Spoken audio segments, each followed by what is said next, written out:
जय श्री श्याम भक्तों, मेरे श्याम बाबा। जिंदगी सबकी खुश नसीब नहीं होती, तेरे चरणों की चाकरी सबको नसीब नहीं होती। जो लगाते हैं शाम के चरणों में हाजिरी, जिंदगी उसकी कभी बदनसीब नहीं होती। जय श्री श्याम। क्या आपने कभी ऐसा सुना है कि एक 9 साल की बच्ची हजारों लोगों की भीड़ में अपने माँ बाप से बिछड़ जाए और फिर क्या होगा सोचो उसका। क्या सच में भगवान अपने भक्त को रास्ता दिखाएंगे या फिर सिर्फ ये एक आस्था ही है। आज एक बहुत सुंदर प्रसंग सुनाने जा रही हूँ। ये सिर्फ एक कहानी या प्रसंग नहीं, ये एक ऐसी सत्य घटना है जो सुनकर आपका दिल कांप जाएगा, आंखें नम हो जाएंगी। किसी ने क्या खूब कहा है ना, जिसे दुनिया छोड़ देती है उसे शाम अपना बना लेते हैं। ये प्रसंग हमें बताया जयपाल जी ने। जयपाल जी जयपुर में रहते हैं। उनकी पत्नी कुसुम है और उनकी मासूम बेटी राधिका जो 9 साल की थी। जयपुर शहर में ही जयपाल जी की एक छोटी सी दुकान है, लेकिन उनकी असली पहचान वो दुकान नहीं, उनकी भक्ति थी।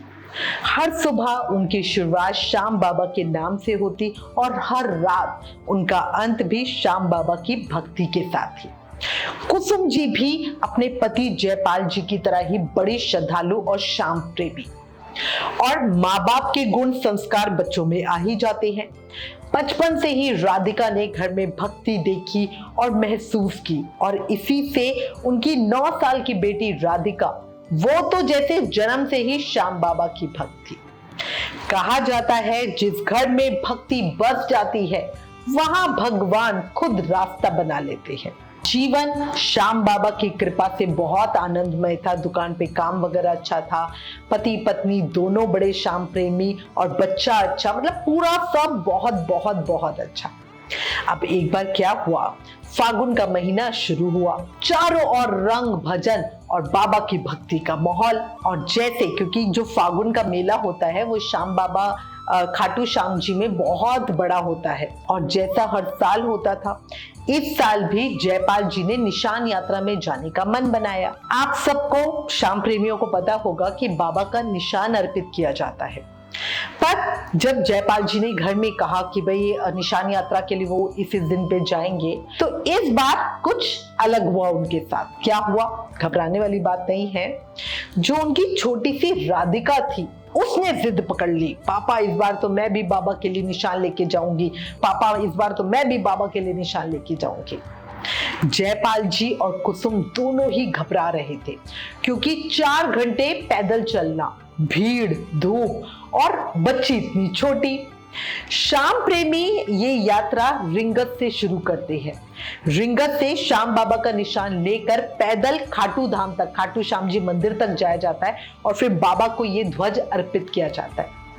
अब इसी बात को लेकर जयपाल जी और उनकी पत्नी बड़े सोच में पड़ गए कि भाई रिंगत से 4 घंटे लग जाते हैं, और वो समय ना धूप का, सड़क पे चलना, पैर इतनी बुरी तरह छिल जाते हैं, तो बच्चे को उठा के चलना तो पॉसिबल ही नहीं है, और छोटी बच्ची खुद से कैसे चलेगी। अब दोनों सोच रहे हैं छोटी बच्ची निशान लेके इतना लंबा सफर आखिर तय करेगी तो कैसे करेगी।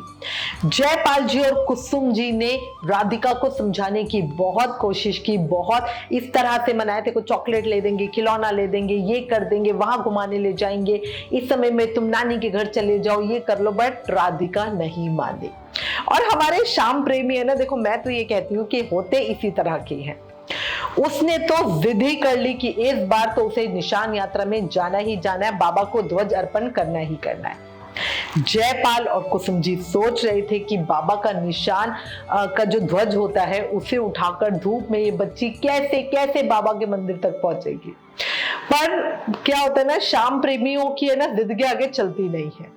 अब राधिका की जिद को देखते हुए वो दोनों भी मान गए। जयपुर से बस पकड़कर रिंगस पहुंचे। वहां से उन्होंने बढ़िया अन्य भक्तों के साथ बढ़िया निशान पूजन किया, फिर पैदल ही निशान यात्रा शुरू की। बढ़िया माहौल खूब, क्योंकि भक्त है ना, क्या होता है हवा में भक्ति तैरने लगती है। बाबा के भजन गाए जा रहे हैं, जय श्री श्याम के नारे लग रहे हैं। सब वहां पे इतने बाबा की भक्ति में थे, गुलाल लगा रहे थे, एक दूसरे को नाच रहे थे, आनंद मना रहे थे, सब मजे से चल रहे थे। राधिका और उनकी मां कुसुम भी निशान लेकर चले जा रहे थे। और पर है ना, क्या होता है कि ये जो फागुन का मेला होता है ना, बाबा का पूरे साल का उत्सव होता है और बड़ा भारी उत्सव होता है, तो उस समय भी भीड़ लाखों की संख्या में थी। इसी बीच राधिका अपने माता पिता से बिछड़ गई। एकदम ही उसकी मां का हाथ छूटा और राधिका कहां चली गई पता ही नहीं चली। राधिका रोने लगी, अपने मम्मी पापा को जोर जोर से आवाज लगाने लगी, पर भीड़ इतनी ज्यादा थी और भजन इतनी जोर जोर से बज रहे थे, लोग नाचते गाते चल रहे थे, तो इसी शोर में राधिका की आवाज किसी को भी नहीं पता चल रही थी। कुछ देर बाद राधिका रोने लगी, वहीं एक किनारे खड़ी हो गई। उसे उम्मीद थी कि भाई आएंगे, और अपने श्याम बाबा को याद करने लगी।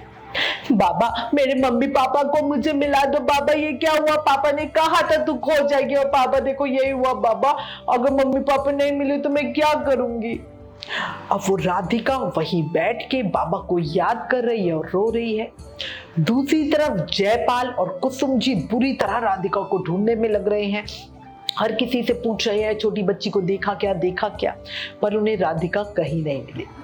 जयपाल जी और कुसुम मतलब आधे रात तक जो वो आ गए थे, फिर भी वापस जाके पूरे रास्ते देख रहे थे कि कहीं वो वापस रिंगत की तरफ ना चले गए हो, पर राधिका उन्हें कहीं नहीं मिली।